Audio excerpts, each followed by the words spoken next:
Okay, we are live. Okay.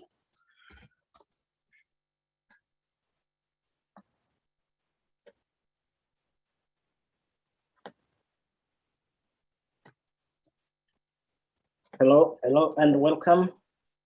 We're just starting our webinar today, and please, in the chat box, kindly introduce yourself, your name, where you are, and you can also indicate how you are feeling for a big day today.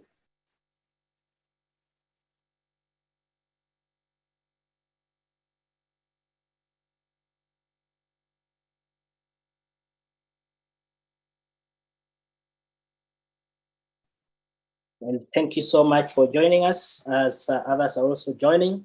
We welcome you. Use the chat box to introduce yourself, your name, where you are joining from, and include how you are feeling for this faith webinar, and also the good news of the bigger, more vibrant divestment that we are having so far.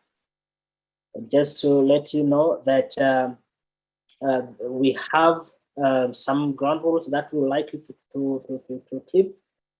And the Global Divestment webinar, we are delighted that you can all join us and to be joined by some excellent guest speakers who are here with us today. My name is Prince Papa, and I work with the Laudato Si movement as the program's coordinator in Africa. I would like to start by thanking our partners who have made this webinar series possible. And these include Operation Noah, the Laudato Si movement, World Council of Churches, the Green Anglicans, and Green Faith. A quick note for us, every participant is muted and will stay so. And this is a setup of the Zoom, which means that you can only see the panelists. The overview of the webinar is that we will have our speakers for a short presentation, and we ask you to save all your answers.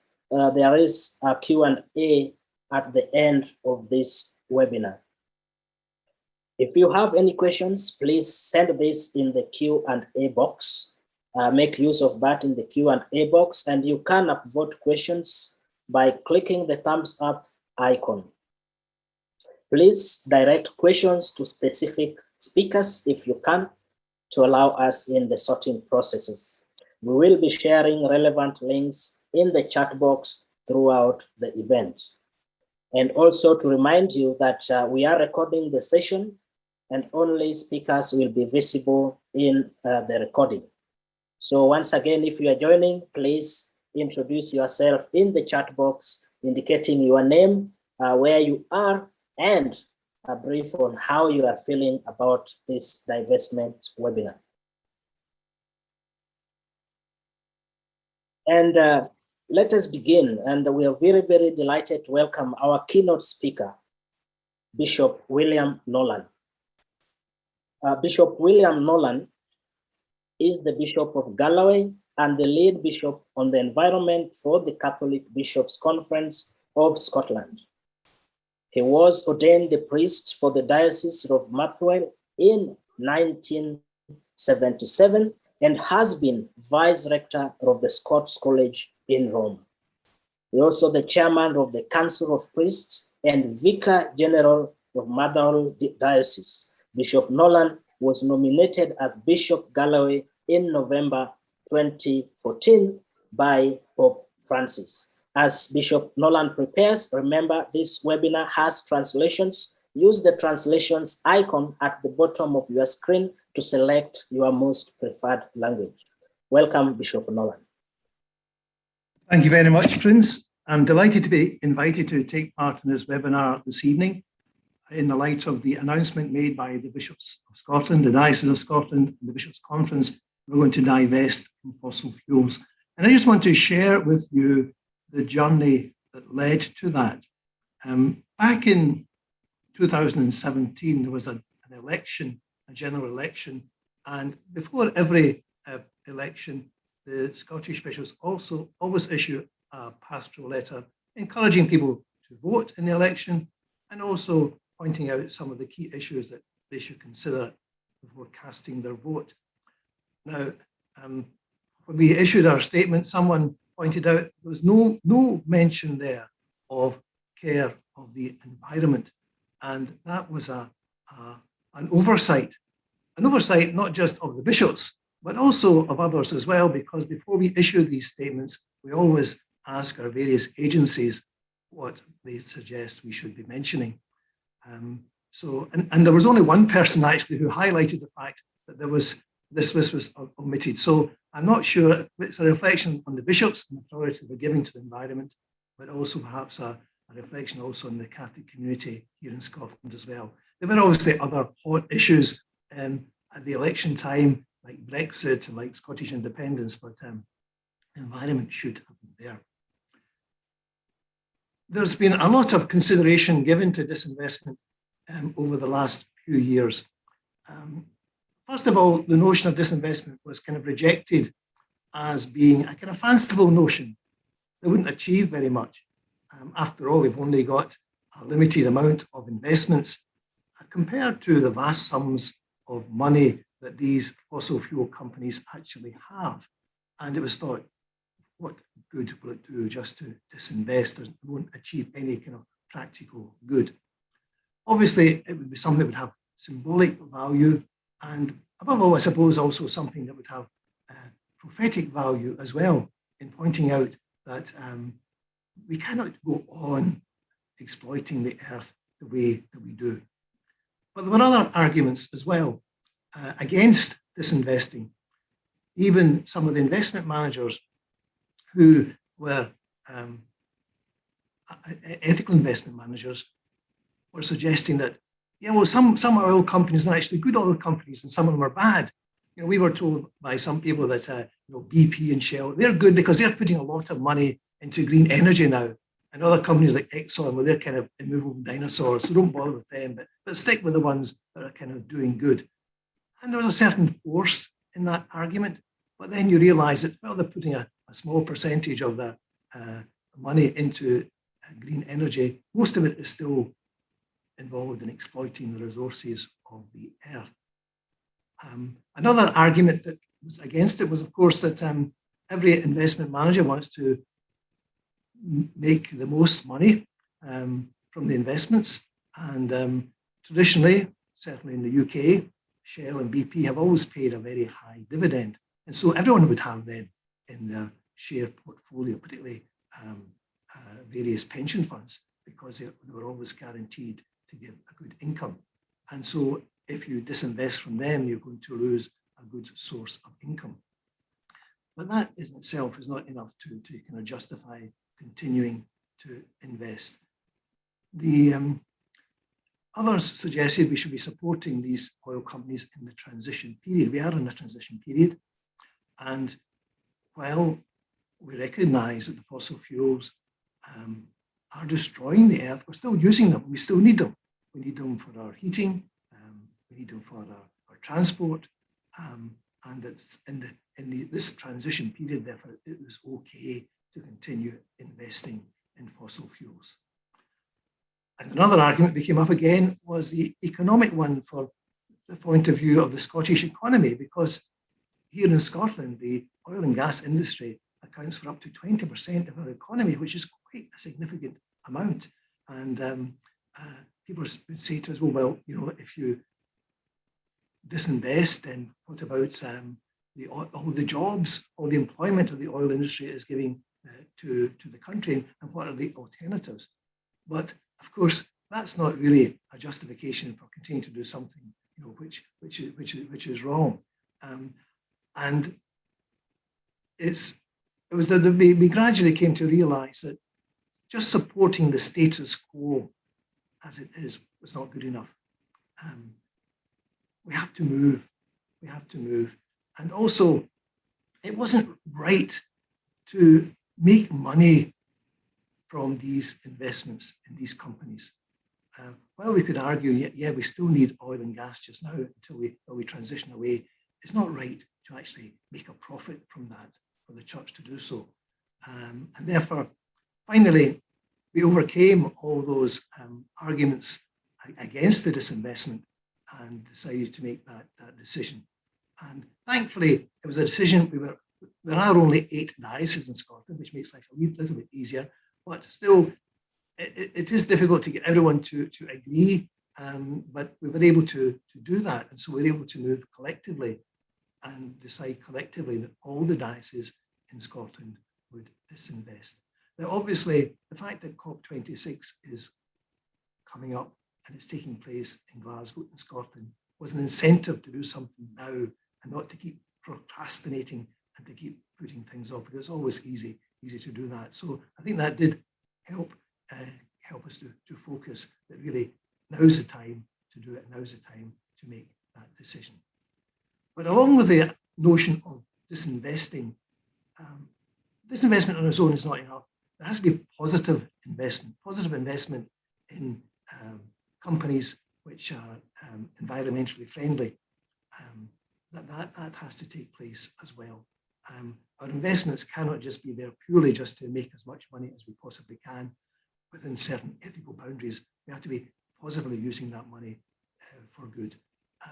And just as we would try and invest in companies which are socially just companies that are treating their workers right and so on and so forth, we should also invest in companies which are doing positive things for the environment. So over that period of years, there's been a significant change. It's been a slow process, but it's moving in the right direction, and we have moved, I think, in the right direction. And it's not just this global disinvestment movement, it's certainly picking up momentum. I'm involved in more than one charity, and all those charities are all talking about disinvestment. So hopefully we'll follow the example of others, and so hopefully others will follow our example as well. Thank you.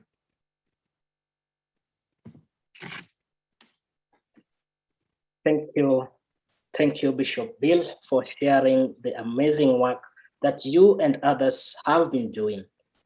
This is really indeed very, very wonderful, and we hope it escalates to the nearby neighborhoods as far much as possible. And now I am going to hand over to Reverend Dr. Rachel Marsh.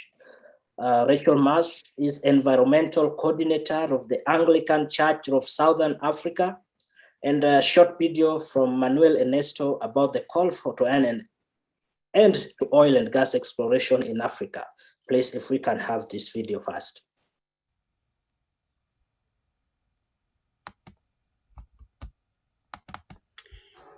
Good evening, everybody. It's wonderful to be with you this evening. On the 24th of September, the Anglican bishops of Southern Africa, which include the Archbishop of Cape Town, 3 bishops of Mozambique, the Bishop of Namibia, and 20 bishops from Southern Africa, called for an immediate halt to new fossil fuel explorations in Africa. Why did they do that, given the poverty and financial needs of so many countries? The reason was that the Bishop of Namibia, Bishop Luke Pato, told them that the Canadian company Recon Africa had started exploratory drilling in the Kavango Basin. There were many problems. There was the lack of participatory process. The public did not know anything, and when the Namibian Sun broke the story, they were sued by Recon Africa. There was the abuse of indigenous rights of the San people and rural communities. There is the danger of pollution of water in a very dry country, the driest country south of the Sahara, and the danger of pollution of the Okavango Basin, one of the 7 natural wonders of Africa.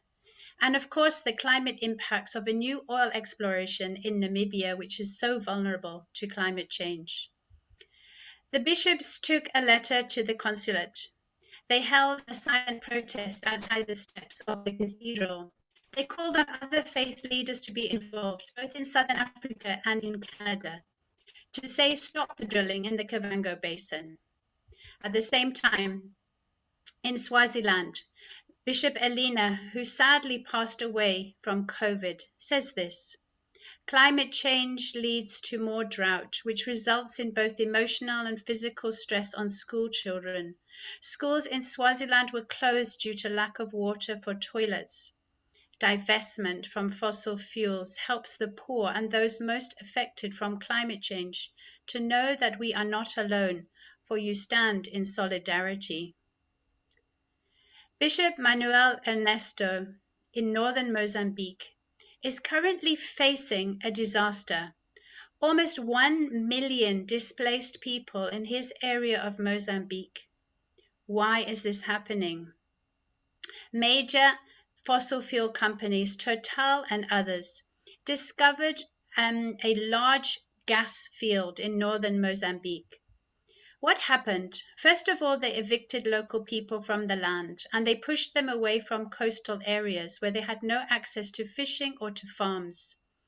Job creation was only for people from the distant capital city of Maputo, thousands of kilometers to the south, or for foreigners who were flown in. There was a huge influx of wealth. Restaurants and hotels started up for businesses created by people from far away. Contracts were given through corruption, backhanders, and bribery. People from that area supported a different political party and got no support. And as a result, disenfranchised youth joined Al-Shabaab insurgency group and attacks began on local government workers and oil workers. It then developed into a reign of terror where local people were murdered and beheaded and their bodies left in the street, even children as young as 11 years old.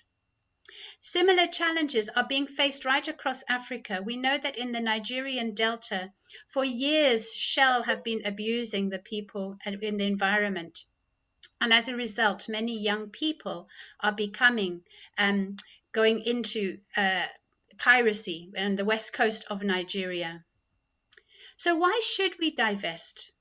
Firstly, to stand in solidarity with those on the climate change front line who are suffering from climate change and from environmental degradation caused by those very same fossil fuel companies. Secondly, we need to speed up the shift to renewable energy. It is time for Africa to move away from fossil fuel colonization, from corruption and environmental degradation, to decentralized renewable energy, which can bring local jobs to local people and local communities. Many companies say, oh, but we are planning for net zero emissions by 2050. Remember that net zero is not the same as zero emissions. Those companies have a plan. Net zero means that they have to offset their carbon emissions, which may lead to unjust offsetting schemes, such as pushing people off their land to put in vast plantations of trees, and also the move from coal to gas, and they are targeting Africa for gas explorations. And 2050 is too little, too late. We need to drastically reduce greenhouse gases emissions by 2030 through absolute reductions. We need to cut off financing by divesting from fossil fuel companies and from the banks that support their projects now. As dioceses, as parishes, as individual families, let us take our money out of fossil fuels. If we look at Africa, we see that the future is in solar and in wind energy. Let us help Africa to move towards the just transition away from fossil fuel colonization to decentralized renewable energy. The thief comes only to steal and kill and destroy. Jesus says he has come that we have abundant life. Africa stands at a pivotal point in its millennia-old history. The foundations we build now will influence the future of the continent. This is Africa's Kairos moment. Justice demands a transition to decentralized renewable energy controlled by the people of Africa. Thank you.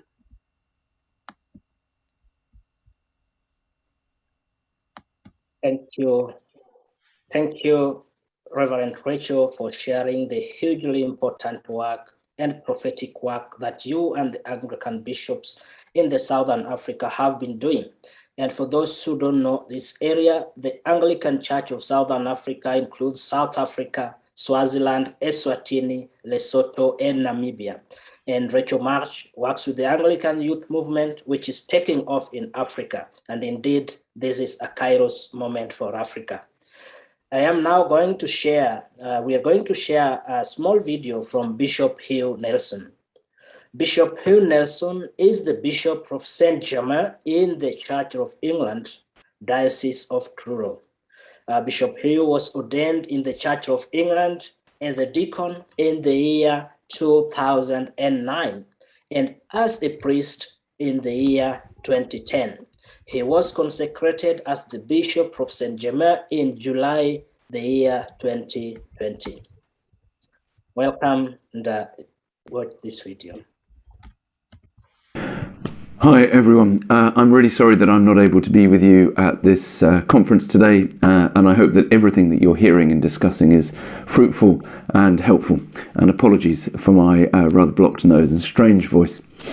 My name's Hugh Nelson. I'm the Bishop of St Germans, one of the bishops in the Anglican Diocese of Truro, which covers all of Cornwall and the two very best parishes in Devon. One of my roles, one of my portfolios, is to oversee our commitment to net zero and the wider response to the climate and biodiversity emergencies that we all face. Earlier this year, after a time of careful thought and a consultation and prayer, we as a whole diocese launched a new strategy for this work around creation care, and we sum it up in three short phrases. Our commitments are to cherish creation, to cut carbon, and to speak up. By cherish creation, we mean that we will support individuals and church communities and schools and the diocese as a whole to cherish that part of creation that has been given into their care. So that might be your back garden or a school playground or a local beach or a bit of glebe land or a churchyard, for instance. And when we use the word cherish, we mean more than just look after. We mean what it means when a wedding couple are invited to love, honour and cherish each other. It's to treasure, it's to nurture, it's to seek the best for, cherish creation. And by cut carbon, well, we mean exactly what it says, that we, along with the rest of the Church of England, are committed to reaching net zero by 2030 and then, pray God, to go beyond that. Cherish creation, cut carbon, and by speak up, we mean that we want to encourage, to invite, to challenge others to take up the call to cherish creation and to cut carbon. We know, of course, that we've got to get our own house in order, but we also want to speak up for nature, for creation, and for a different way of life. And so with that in mind, this investment was an important first step for us. And we're really clear, it's just that, it's just a first step, that there are many, many other steps that we still need to take, but the first step is always a good place to start. And practically speaking, what that means is that we've worked with our fund managers around the portfolios that they look after, and one of them, CCLA, well, they've already disinvested from fossil fuel extraction, and so we've remained with them. Another, well, they decided not to offer a fossil-free fund, and so we sold our holding there, telling them why we had decided to do that.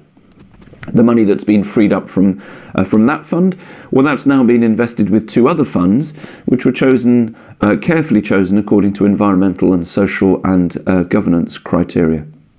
And our policy now is, first, to disinvest from fossil fuel extraction industries, and then second, to actively seek to invest in funds that help address the climate change emergency. And with that second point in mind, the reinvestment, we've put nearly £2 million into 6 infrastructure funds, which invest directly in renewables. Now, just to reiterate, we are very aware this is just the start of the journey. These changes, of course, don't mean that we've eliminated fossil fuels as a whole from all our investments. Lots of industries are still reliant on them, of course, and we often recall Archbishop Justin's embarrassment when, after publicly taking on Wonga, it turned out that the Church of England had some funds invested in Wonga. This is therefore just a first step, but we are committed to continuing the journey with the next step and the next step and the next step. And for us, this decision is both coherent with what it means to be church, followers of the way of Jesus Christ, who, after all, pointed out that our hearts tend to live wherever we invest our treasure, and with our discerned priorities to cherish creation, to cut carbon, and to speak up. And while cherishing creation for church communities, for instance, means caring for their buildings and churchyards with creation in mind, for the diocese as a whole, it means at the very least investing our finance for creation's benefit rather than its damage. And in doing that, we will inevitably and directly cut carbon. And then having done that, we want to speak up and to encourage others to do the same, cherish creation, cut carbon, and speak up. And in terms of what's made it possible for us to make this decision, well, there are a couple of things that were key. The most important was to have people in the senior decision-making groups for whom this is a commitment. And for us, that means the chair of our Board of Finance, it means the diocesan secretary, and it means members of the investment committee who do the work, the scrutiny around where we're putting our money. And they did all of that work. And they did it not because they were told to, but because they already thought it mattered. They were committed already. The second thing, I think, is to have a coherent diocesan approach to the climate emergency and a really clear commitment to creation care, not as just something we'll get to when we can, but as a top priority and for everyone. Anglican dioceses are strange things. They operate much more like a federation of different interest groups, each with a slightly different aim or motivation than they do a business or a charity. So we're made up of schools and churches and employed staff and clergy and volunteers and formal decision-making bodies, all at multiple different levels. It's complicated stuff. Now, in a big business, if the chief executive wants something to happen, then she or he can reasonably clearly make it happen. But that's just not true in an Anglican diocese. And so something as complex as this needs an approach that is clear and coherent and which works with the grain of diocesan culture and organisation and systems. And that's what we've tried to do with our strategy. The third thing that has helped us, which is much broader, and in a sense the good news, that it makes really good financial sense to make this kind of move. Because of course our finance people, while they're committed to the environment, they also, quite rightly, want a good return on our investment, because it is, after all, the inheritance of the church in Cornwall, which is used to pay for our ongoing mission and ministry. And so one of the questions that I asked the chair of the Board of Finance when he was doing some of this work was whether he would be willing to make the same decision about disinvestment, even if it meant losing money. And he said, yes, he would, but that he was absolutely sure it was not going to come to that, because investing less in fossil fuels and more in renewables, well, that makes absolute financial sense as well as missional sense. There are, it is clear, fewer and fewer reasons for churches and dioceses not to make this move, so that together all of us who follow Jesus Christ can better cherish creation, cut carbon, and speak up. And I hope that your journey in that direction is richly blessed as well. God bless you all.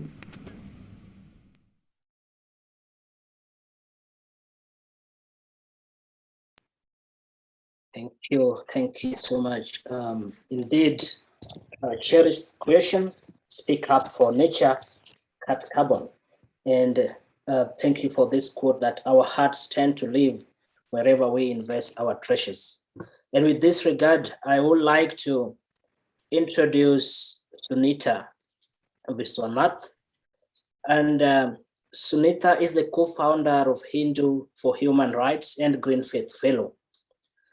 Sunita co-founded Sadhana in the year 2011, and was honored at the White House by President Barack Obama in the year 2015 as a champion of change for her work.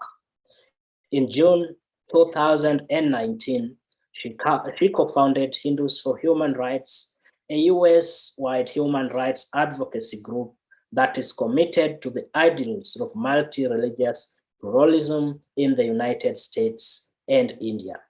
Welcome, Sunita. Thank you so much. Namaste, everyone. My name is Sunita Vishwanath, and I'm a co-founder of Hindus for Human Rights. And I'm so grateful to all of you, especially Green Faith, for having me. It was my honor to be in the first ever cohort of Hindus who became Green Faith Fellows, and that was almost a decade ago. Hindus for Human Rights is a human rights advocacy organization founded in 2019. We advocate for pluralism and civil and human rights in South Asia and North America. And we are rooted in the values of our Hindu faith: Shanti, peace; Nyaya, justice; and Satya, truth. We provide a Hindu voice of resistance to caste, Hindu nationalism, racism, and all forms of bigotry. At the first Green Faith retreat that I attended as a fellow almost 10 years ago, I shared this prayer. Om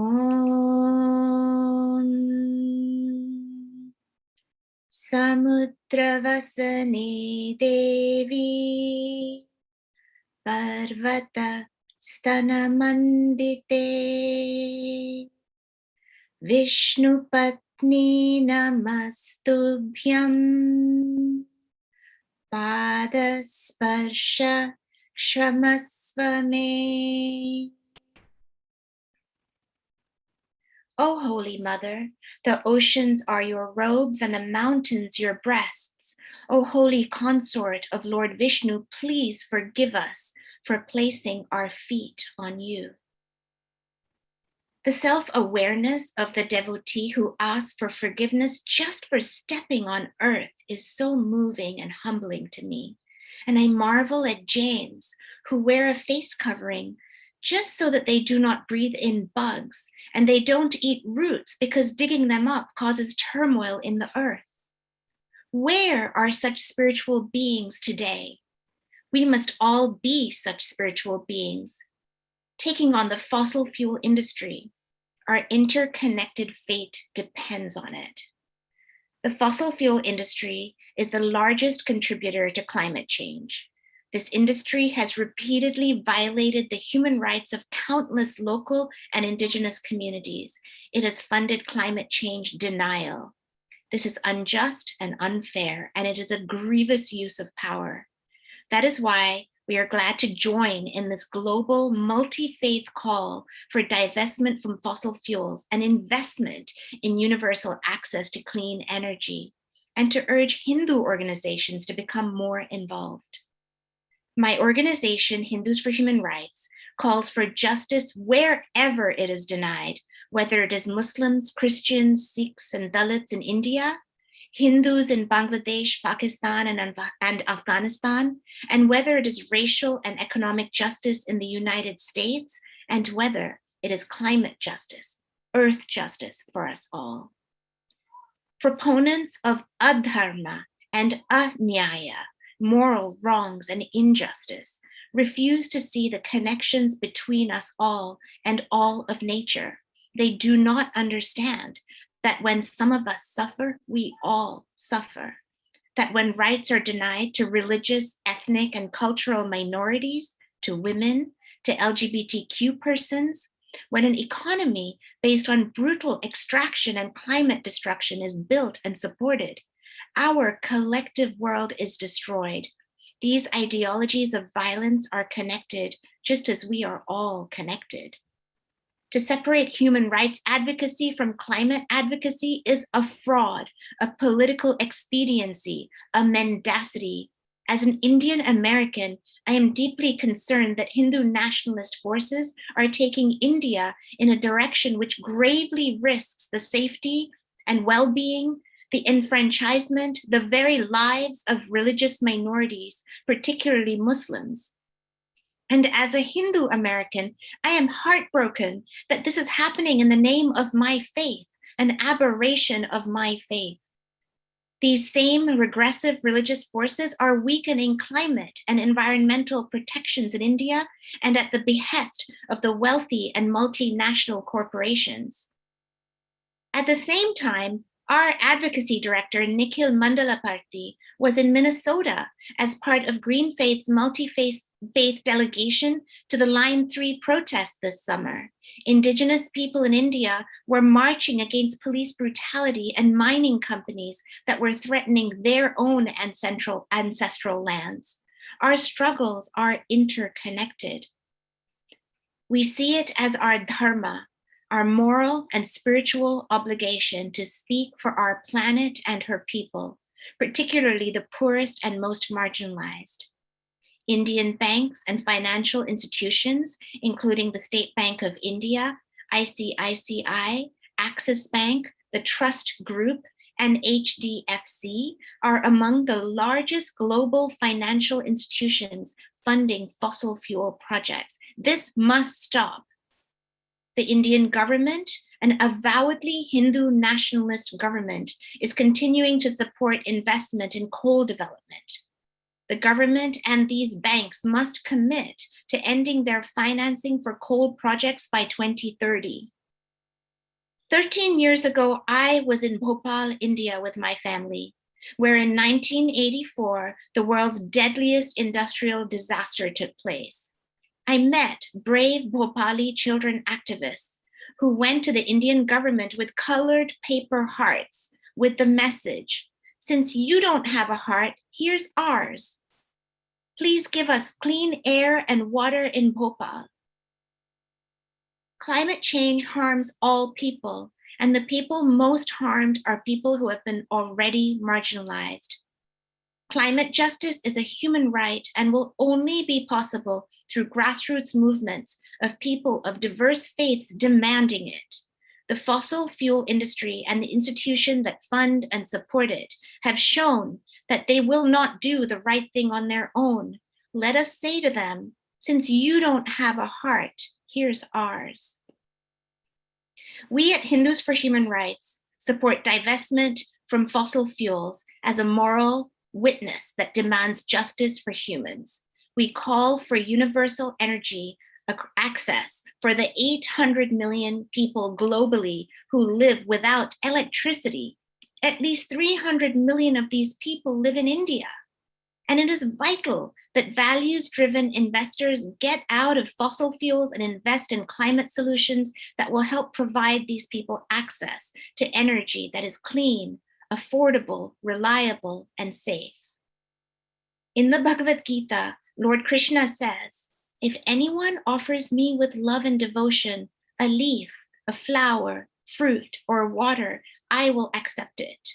His ideal devotees are pure of heart, and their offerings are of nature and humble. Also, his ideal devotee embodies para dukkha dukhi, that is, feels the pain of fellow living beings as their own, and commits themselves to loka samgraha, the well-being of all beings and indeed all aspects of the universe. It is urgent that we humankind realize we have lost our way. We are turning away from Mother Earth, Bhumi Devi, Prithvi Ma, who loves all her children equally and identically, who is the divine light in the poorest and the richest among us, who wants our hearts to be full of love, not the devastation we are wreaking upon her. We must remember that we are all one, inseparable from each other, with the divine light equally present, identically present in each one of us and every part of the universe. So much of our multi-faith work for the environment and the planet builds on the wisdom of Indigenous peoples across the world. I end with these words from Australian Aboriginal activist and artist, Lila Watson. "If you have come here to help me, you're wasting your time.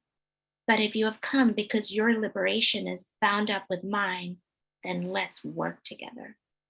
Thank you. Thank you so much, Sunita. That was really indeed wonderful. Since if you don't own a heart, we're gonna show you our heart. And why do you come here? Right? Very great questions that should really make us wonder. If we don't have that heart, let's show the rest our heart. And now we are going to shift a little bit and watch a video by Bishop Manuel. Remember that last month, the Southern African Anglican bishops called for an immediate end to fossil fuel exploration in Africa. And they categorically mentioned destructive projects like the proposed East Africa crude oil pipeline in Uganda and Tanzania. They mentioned the destructive work that RECON wants to establish in the Kavango Delta. And now after this short video from Manuel Ernesto, he is from the Diocese of Nampula in Mozambique.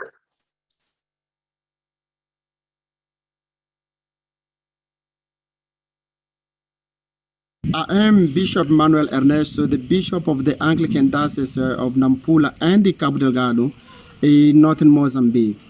I joined the church and the bishops in Southern Africa and in Africa in general in calling for a moratorium, a hold on fossil fuel prospection in Africa.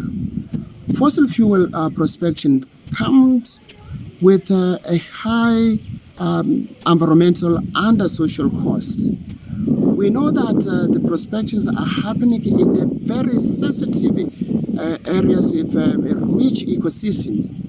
But we know also that the prospections are happening in very ancient communities.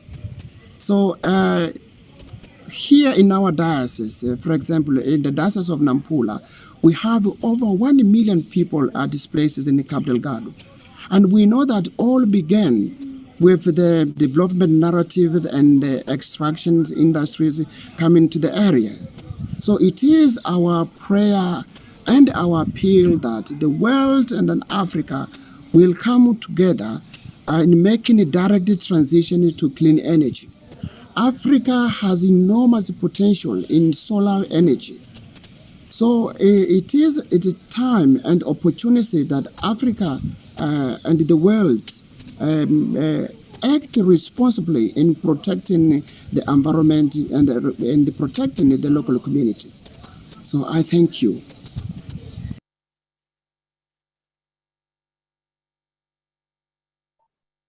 Indeed, that's a wonderful, wonderful message of the situation happening in Mozambique, in Cabo Delgado. And we've seen this strong statement from the Anglican South African Bishops' Conference. And now I would like to introduce Gunela Ha, and who has been the head of sustainable investment at the Church of Sweden since the year 2008, and which manages a 1 billion euro portfolio. The Church of Sweden has since adopted a comprehensive climate divestment strategy. So, Gunela is one of the founders and board members of SWESIF. SWESIF is the Swedish Sustainable Investment Forum, and she still sits on the board of Transparency International Sweden. As Gunela comes in, please remember, if you have your questions, use the Q&A functionality for this. And if you will probably please indicate this question is directed to which speaker. Welcome, Gunela. Thank you very much. I'm going to share my screen with you. So you can see I have some pictures. Thank you for inviting me, for having me here. I'm going to talk about our investment strategy and which is about sustainable value creation with focus on climate. And yes, so we divested actually in 2008 and 2009. So that was 5 years before the global divestment movement. And that's because we are led by a very progressive financial policy. Well, it's not so strange. In fact, it's quite common sense that we want to invest in companies that contribute to sustainable development, and often they are qualitative, good companies, well-run companies with good products and processes. And we don't want to invest and earn money from companies that are doing harm to people or the environment, like tobacco companies or fossil fuel companies. And why is this? Well, of course, because we have a mission in the church and values that we want to reflect in our asset management. So, and this financial policy is actually impacting the world. We have seen that with this these requirements, we have created or initiated the creation of lots of fossil-free funds in Sweden. There were actually none in 2008 when we started, and now there are plenty of funds that are complying with our policy. And we have also seen a lot of interest from other investors, small and big ones, in the investment industry. They want to know, of course, how could we do this without losing money? And our story is, of course, the opposite. We have reduced our risks, financial risks, and we have increased our return. And for this, we have received several prizes or awards. One from CFA, which is Chartered Financial Analysts. That was in 2015 for our Divest Invest strategy. And then more recently, we got a PRI award, this Principles for Responsible Investment. That is, well, most of the larger asset owners and asset managers in the world are part of PRI. So we were among the 50 leaders in the world of asset owners for selecting and monitoring sustainable fund managers. And for us, it's quite easy. We didn't want to be part of the problem, but we wanted to be part of the solutions with our assets. So we actually invest in, well, it's not so easy to find investment solutions. It wasn't 10 years ago, and now it's much easier. So we do a lot of solar and wind across the world in different funds.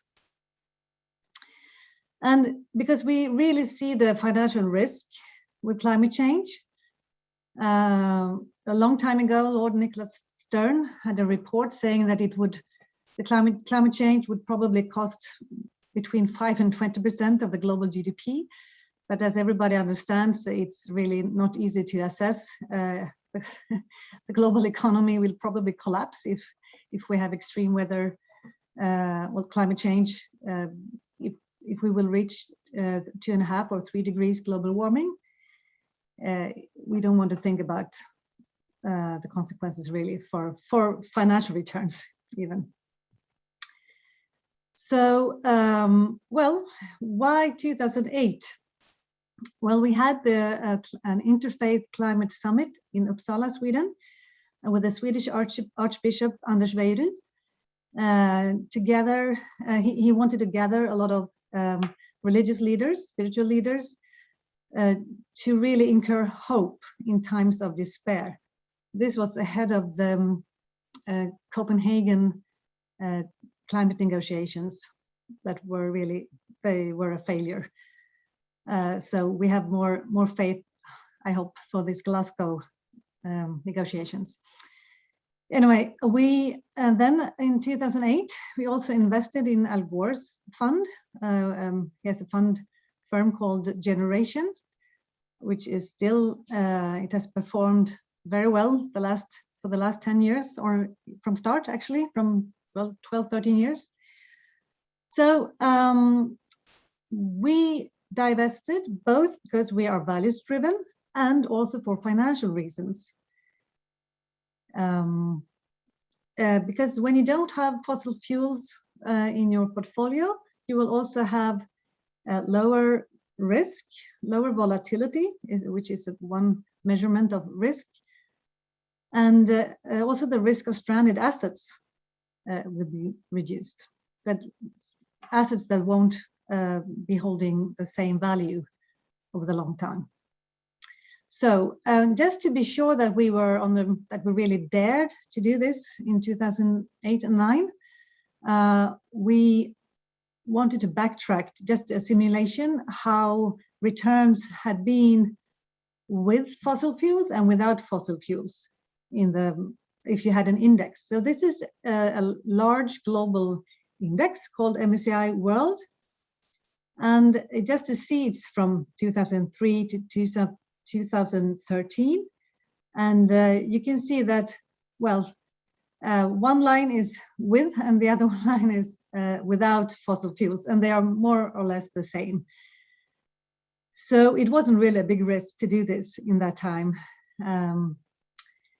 And that is because, at least today, where you see the red arrow, that is the part of this sector of the MSCI World Index that is the oil and gas sector. It's merely like 2.5% of the total index. So even if it would, drop 5% or increase 5%, if you have diversification with all sectors in your portfolio, you wouldn't really notice the difference. So it's not that big of a thing. It wasn't, and I guess the business case is probably much better today. So what we try to do with our divest invest strategy is actually to nudge and have an impact on the financial markets. So we have, for instance, made sure that all our equity funds have very low carbon emissions in the companies that we have shares in. And we work with the fund managers to make them improve in the existing funds we have. And we also have been seed investors in both new impact funds and more mainstream funds, because we think that these are important on the market. And also to make, it's a mind shift of the asset managers. And I think in Sweden, at least, I think the whole investment industry is really understanding that investing in fossil fuels is really a bad idea, also from a financial perspective. And just to see our return from December 2009 for 10 years, it has been, well, the thick blue line is our return. And I can barely see it myself. And the middle line is our target return. And the low line, blue line at the bottom is inflation. So we have really succeeded very well the last 10 years. And yeah, so I must say, and we are not worried that we don't have fossil fuels. We are really, it feels very safe and good. And also because we have like 800 parishes and 13 dioceses in the Church of Sweden, we have developed 3 funds for them with low management fees, and that are all they are all compliant with our investment policy. There's one Swedish equity fund, one fixed income fund, and one global equity fund. And they have very low management fees, which is important for a smaller parish or diocese to really be able to invest in a sustainable and fossil-free way. So that was basically all I had to say, and I'm happy to take questions now or later on. Thank you so much, Gunela. Thank you so much. 1 billion is not just any money, and this is a great example that divestment and reinvestment is possible, and it's really, really working. We have the chat function, the Q&A function. Please, if you have questions, just use that functionality and indicate your question is directed to which speaker. And now I would like to introduce Richard Brooks. Richard Brooks is the director of the Climate Finance Program at Stand.Earth. Stand.Earth is coordinating the climate safe pension network in North America and campaigning to get Canadian banks to defund fossil fuels. Richard has run campaigns with organizations like 350.org, the Greenpeace, amongst others. He led the 350.org in securing a groundbreaking pension divestment commitment from New York City in the year 2018. Soon after, New York State's 226 billion USD state pension followed suit with its own decarbonization and divestment plan. On October 26th, the new Divest 2021, a decade of progress towards a just climate future report, was presented by the coalition of partners. Welcome, Richard Brooks. Thanks for having me today. And I'm going to share my screen. Hopefully that's working. Thank you for the opportunity to speak. I have to say this is a very impressive group of people and leaders who are making comments today. The commitments that are coming out of faith institutions this week are part of the larger fossil fuel divestment movement. And I want to recognize that the faith community has shown such great leadership in this movement over the past decade. There are now more than 520 commitments from faith-related organizations who've committed to divest from coal, oil, and gas companies. Earlier this week, a new report assessing a decade of the movement was released. And for this report and the newly revamped Global Divestment Commitments database, we undertook a thorough update of all the assets of all the institutions that have made commitments over the past 10 years. We did this because we realized that for years we had been underreporting the real extent of the movement, the amount of money that we are moving and taking off of the table for fossil fuel companies. Because we were just counting the value of institutions' assets at the time of their commitment. And for those institutions who manage their money well, if they made a commitment 8 years ago, certainly their assets have increased over that period of time. So we are now at 1,497 institutions with assets over $39 trillion who've committed to some form of fossil fuel divestment. And this is larger than the GDP of the USA and China combined. And this really speaks volumes to the organizing impact of everybody on this call and literally thousands and thousands of other people over the past decade. We have incredible influence that we are now wielding in the real world. This really is the largest divestment movement in the world. We have commitments that have come in from 71 different countries around the world. We are global in scope. And after a decade of growth, this movement really is powerful. It's having a financial impact on fossil fuel companies. It has successfully decreased fossil fuel companies' historically outsized political influence and reduced their access to capital. It's opened up the space for our national and subnational governments to actually start taking action on climate change, to raise their ambition. For years, they were being held back by the lobbying power of fossil fuel companies, and that's finally beginning to change. And now we're increasingly seeing that fossil fuel companies are admitting that the divestment movement presents a material risk to their business. Why this movement is so important is because it's not just about future greenhouse gas emissions. It's also about battles against individual fossil fuel projects, as you've heard on this call already. These are projects that violate indigenous rights, that destroy land and water, that pollute communities' air. They are real-world, human-centered impacts to all of these projects. And it's more important than ever that we stand with Black, Brown, and Indigenous communities in solidarity to stop these projects and the companies behind them. Another great bit of news that we heard this week was earlier this week, the Dutch pension fund ABP, which is Europe's largest pension fund, also the 5th largest pension fund in the world, with assets over $600 billion US, announced it's divesting from fossil fuels after years of campaigning by organizations like Fossil Free Netherlands and other groups.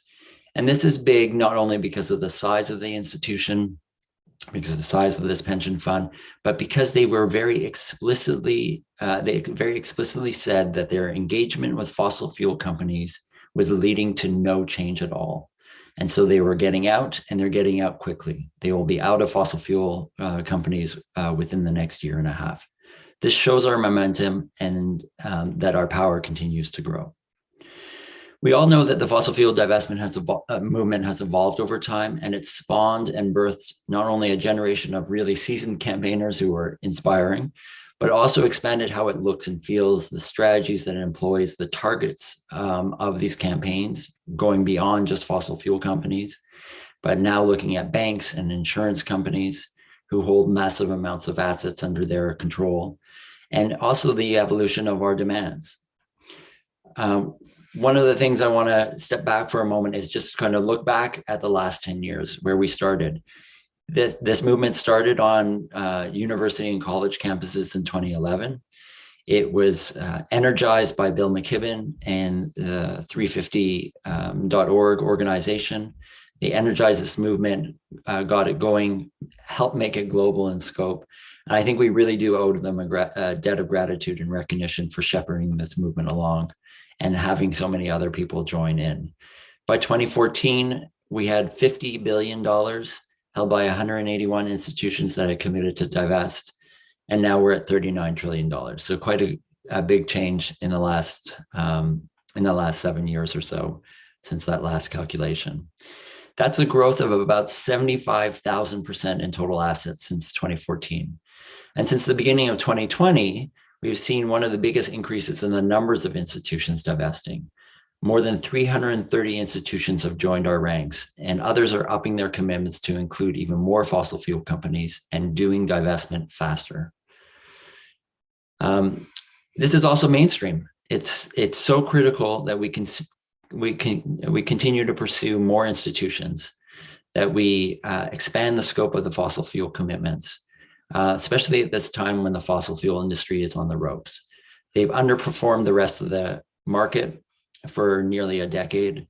Their financial outlook remains dim, and that's particularly concerning for long-term investors like all faith institutions, pension funds, and universities. This isn't the time to stop. This is the time to step up to the next level. We need to accelerate the pace of divestment, and we must also ensure that it covers all fossil fuel companies and is not just limited to coal companies or tar sands companies. We also need to make sure that we're advancing commitments to reinvest in climate solutions and renewables. The work isn't done when institutions divest from fossil fuels. It's critical now that institutions, including faith institutions, work to ensure that the remaining companies in their portfolios are also taking climate action, that they're doing their part to reduce their emissions, be they utilities, tech companies, banks, automotive companies, or insurance companies. It's critical that we take a whole portfolio approach if we're going to retain hope that we can keep temperature rise to under 1.5 degrees. We all know the saying that money talks, fortunately or unfortunately, and it's true. And it's time for us to make sure that money is walking away from fossil fuels and that we're doing everything in our power to make sure that money is flowing into developing countries and communities who are facing the greatest impacts of climate change. We are currently several $1 trillion short of where we need to be on an annual basis in terms of spending on renewables and transitions to a green economy and helping countries and communities mitigate the impacts of climate change that they're facing now already. So in conclusion, I want to just say after 10 years, we know we can achieve this. There is no stopping us. Thank you so much for your time.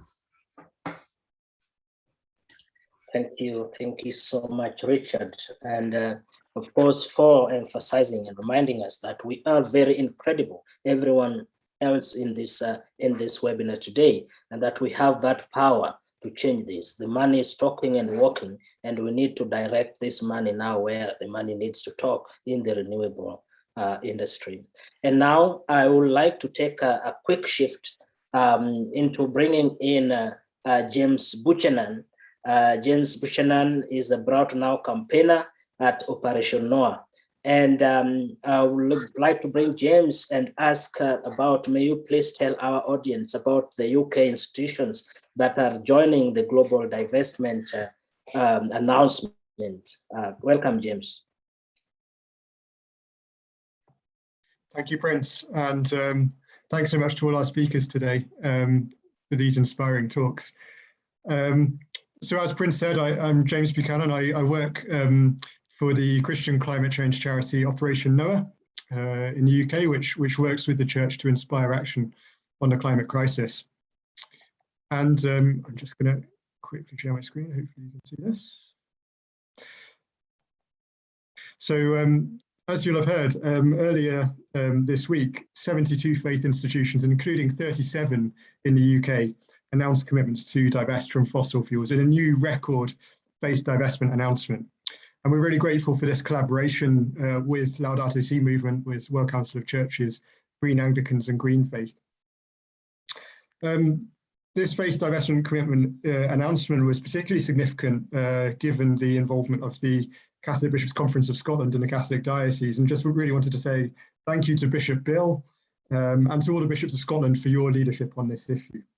It also included 4 Catholic dioceses in England and Wales, including the Archdiocese of Birmingham and Southwark, the Church of England Diocese of Truro, which you heard about from Bishop Hugh, and Soda and Man, and as well the Central Finance Board of the Methodist Church, which manages £1.3 billion of assets under management. And there was also the Presbyterian Church of Wales, the Presbyterian Church in Ireland.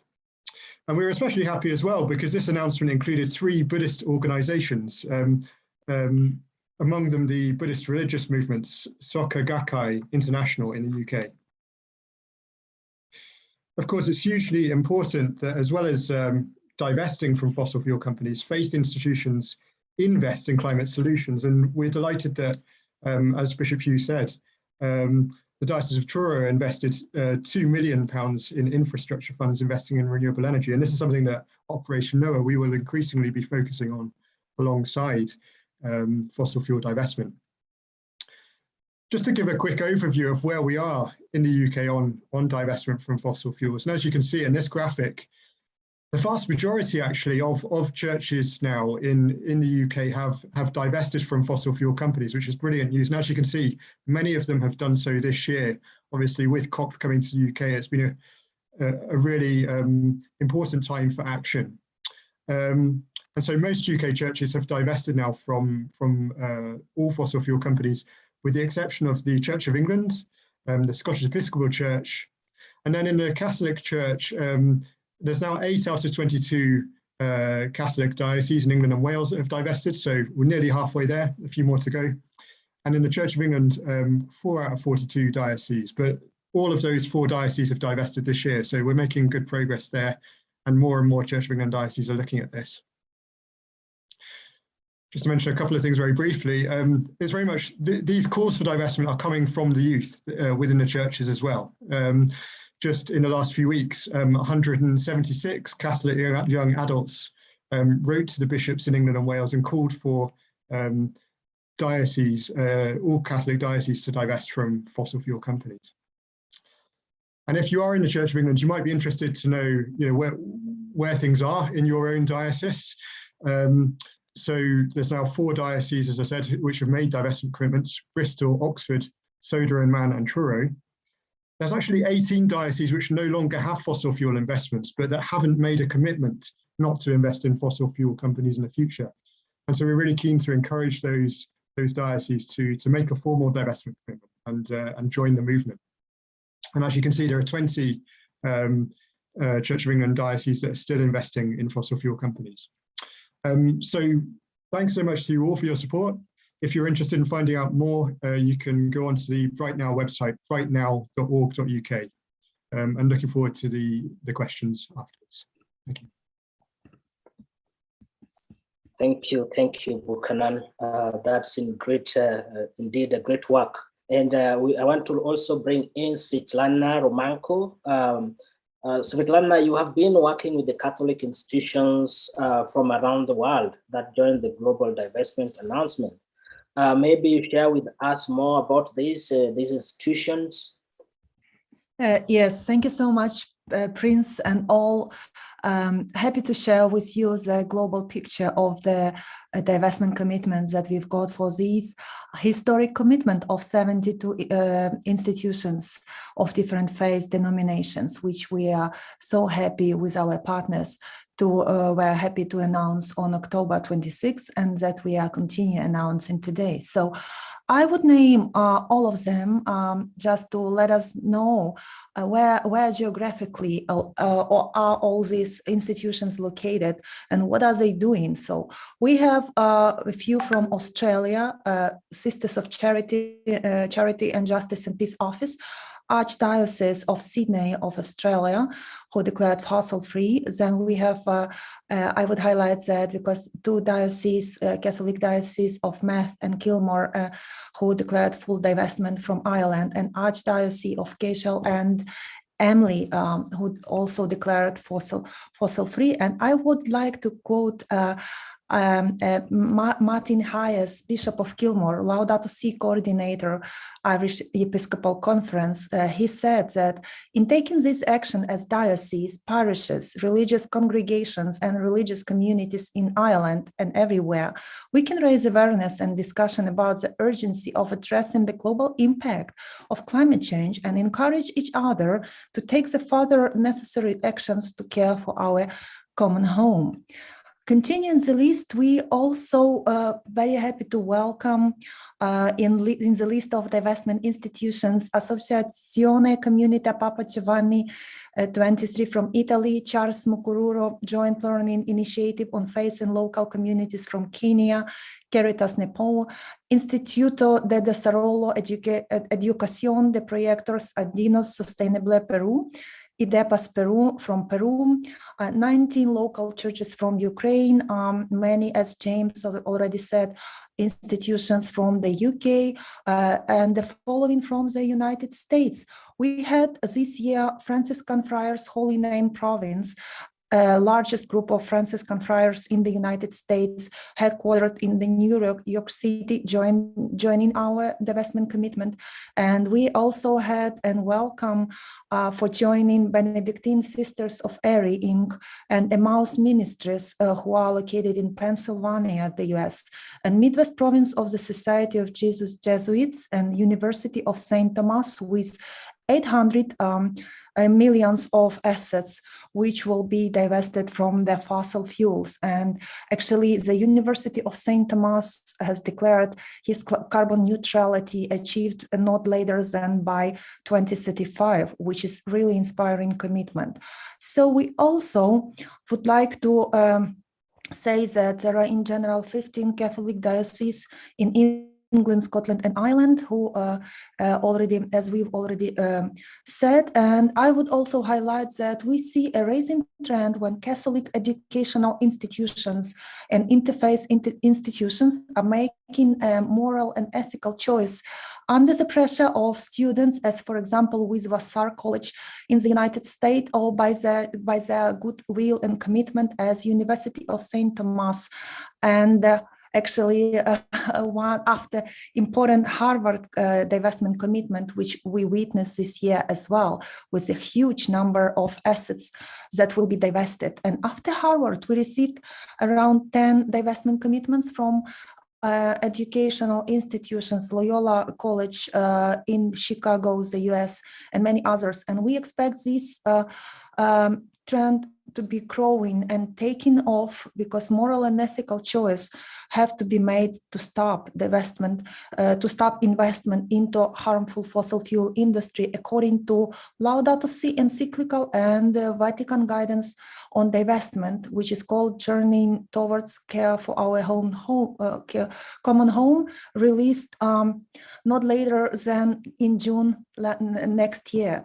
And I would also like to announce that we will host event with our partners during COP26, which will be dedicated to divestment. It's a very unique event where very influential speakers on divestment will be speaking, as for example, Lorna Gold and others.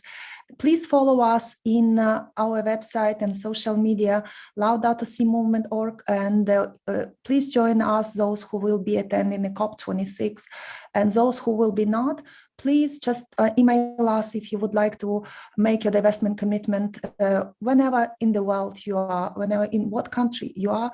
We are able to support you and provide you with the divestment and green reinvestment guidance with pleasure. Thank you so much.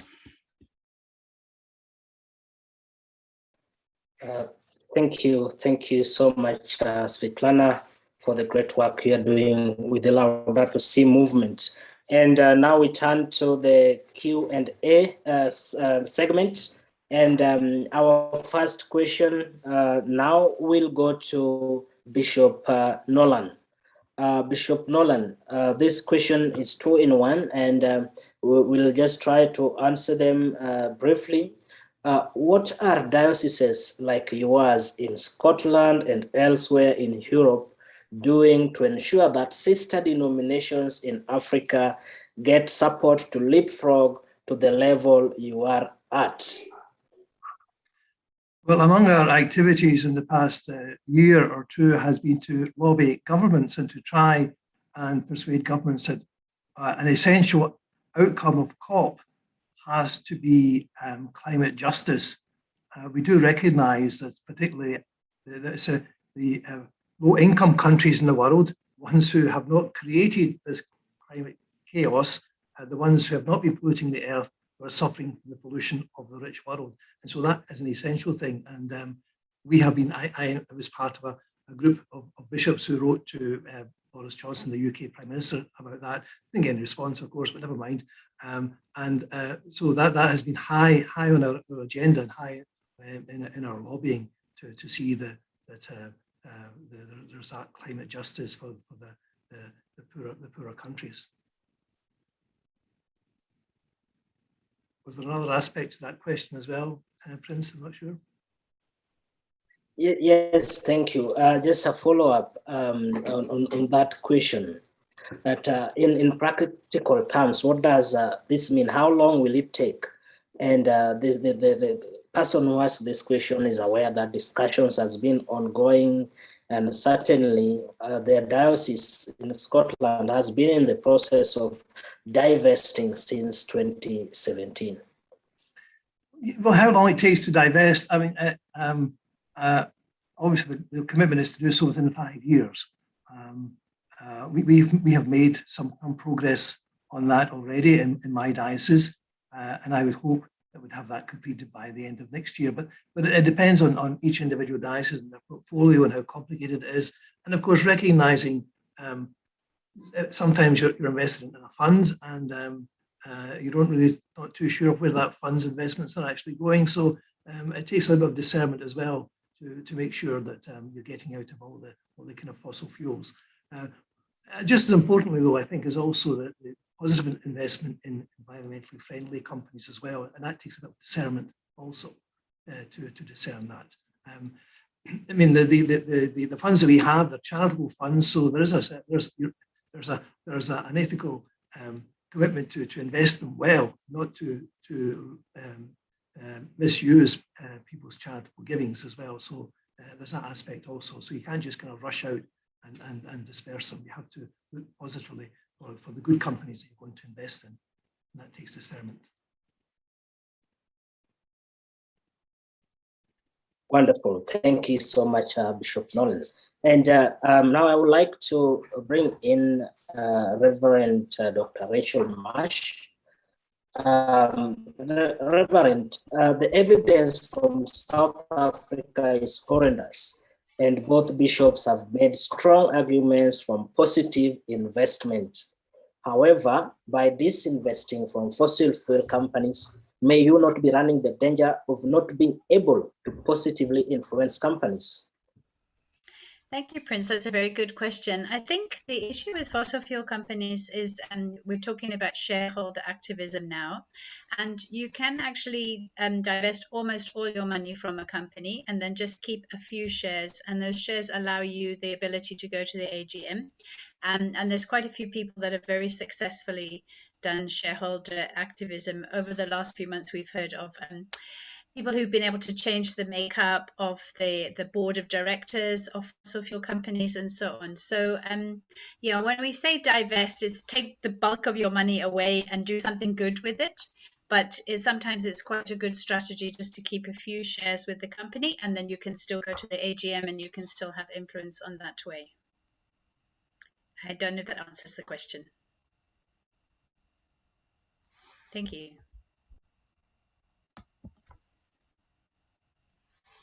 Thank you.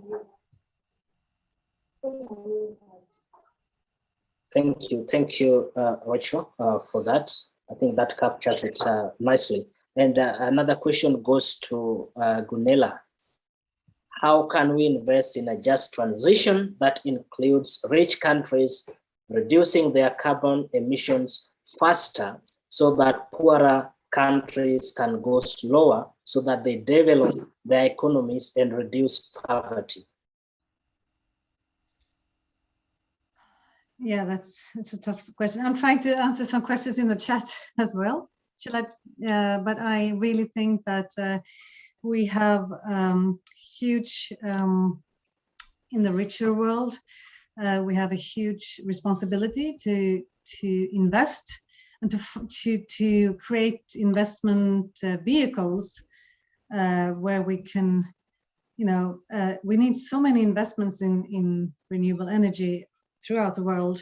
There is money, but it's a lack of financial structures that can bridge these together, the need and the money. And we're trying to do that in Sweden, but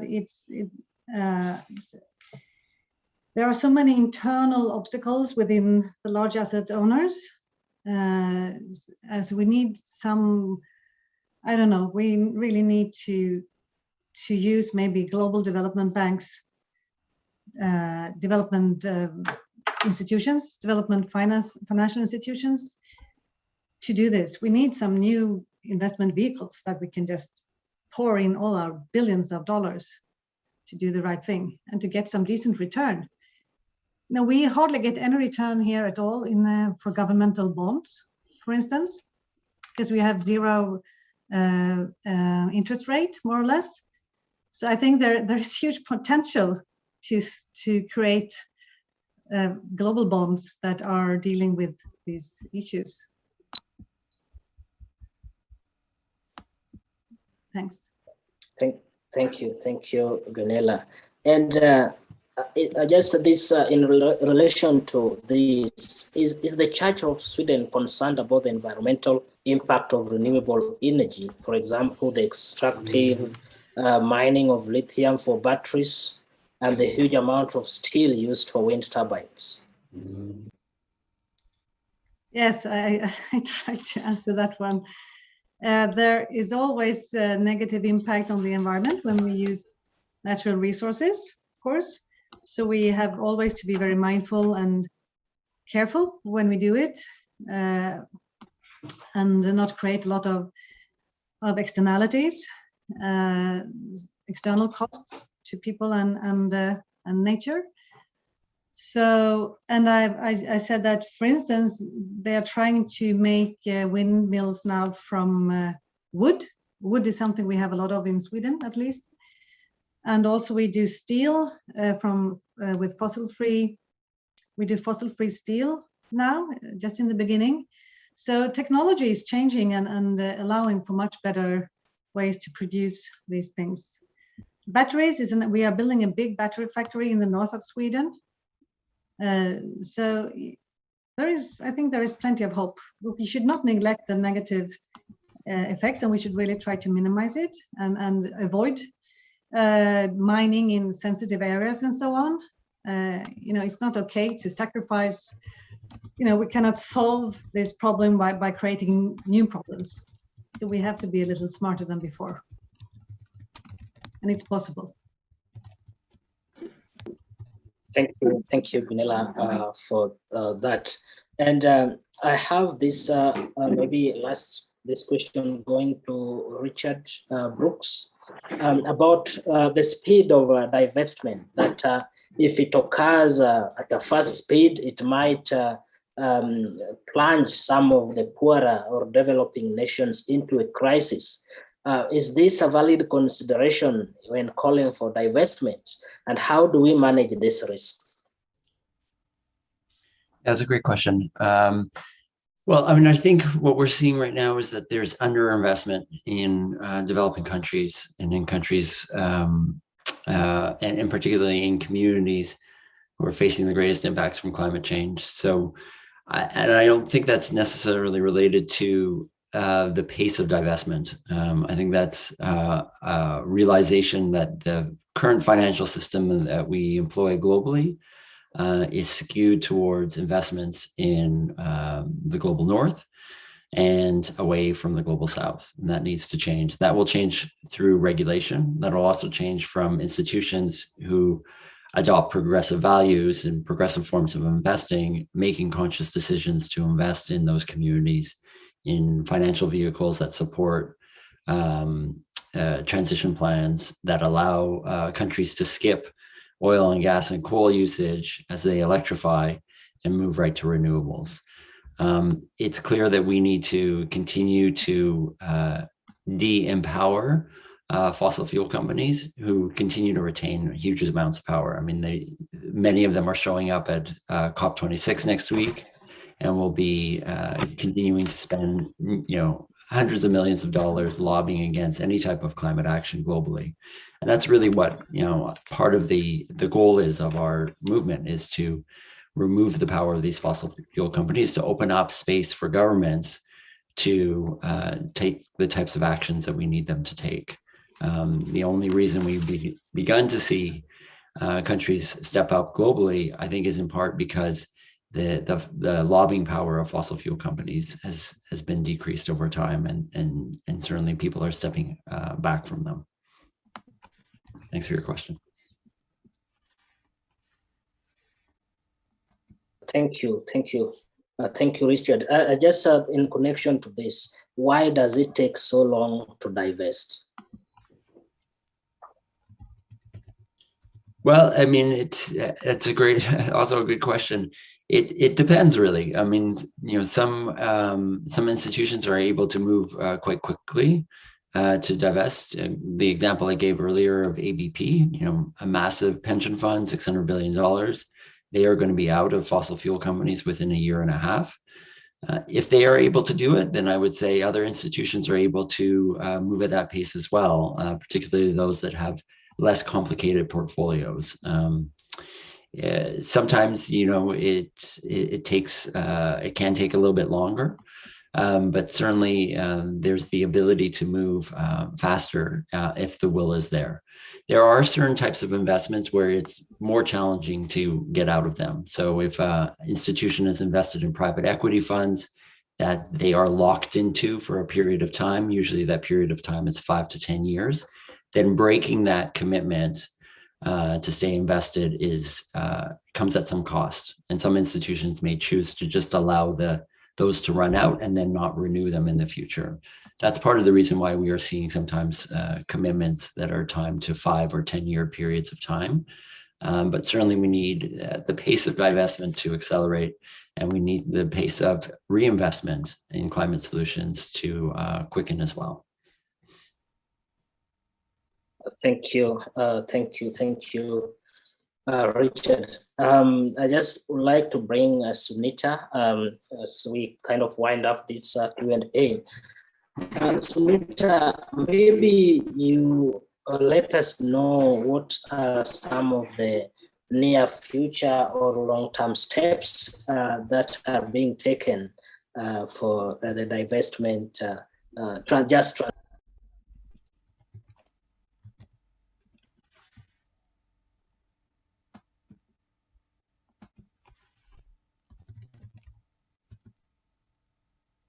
So do we have Sunita with us still?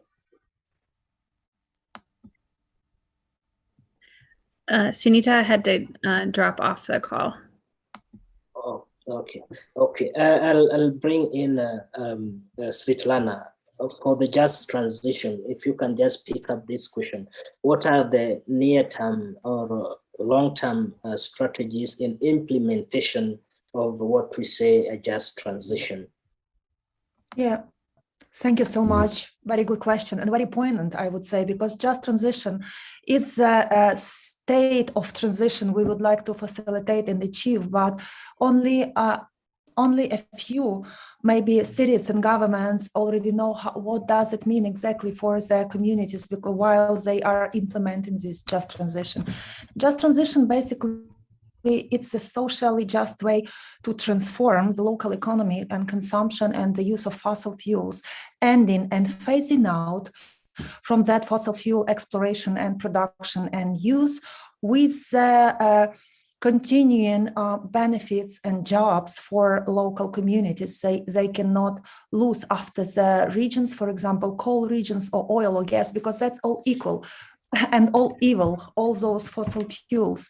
I've seen the question in the chat. So just transition, we say we desperately need it for now, but every community and every city and every region and every country and every institution, faith institution, which we have in those region or in this city or in this country, should be putting efforts into developing their own plans, how to achieve it, because there is no recipe. There is a great platform, which is called Just Transition, where we can see all reports, technical reports, and some recommendations how to provide this just transition and replace the evil of fossil fuels with the new green and renewable energy.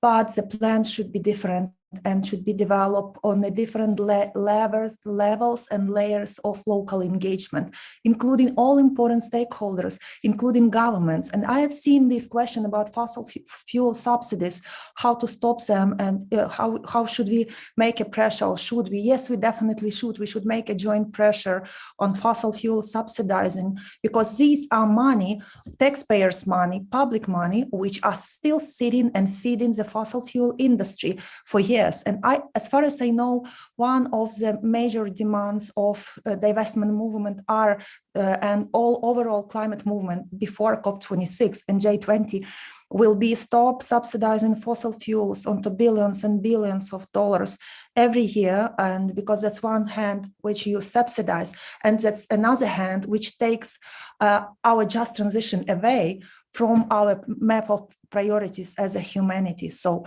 definitely there are technical instructions, but they should be very much localized to the territory, to the industry, which is situated on the specific community.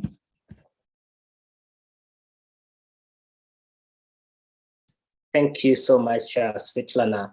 And this marks the end of our webinar today.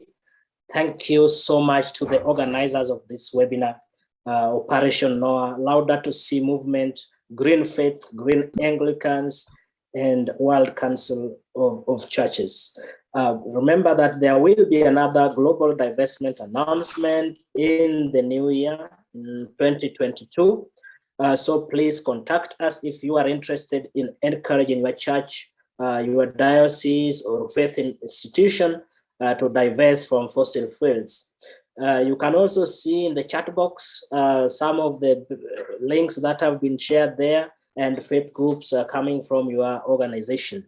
Thank you so much to also our panelists, those who have shown us their faces, their minds, and shared with us their knowledge. And I do believe that divestment is a great stride, and we are making strides and great strides and leapfrogging to ensure that our funds, our sources of funds, our financials go to the renewable energy. Thank you so much. Be blessed.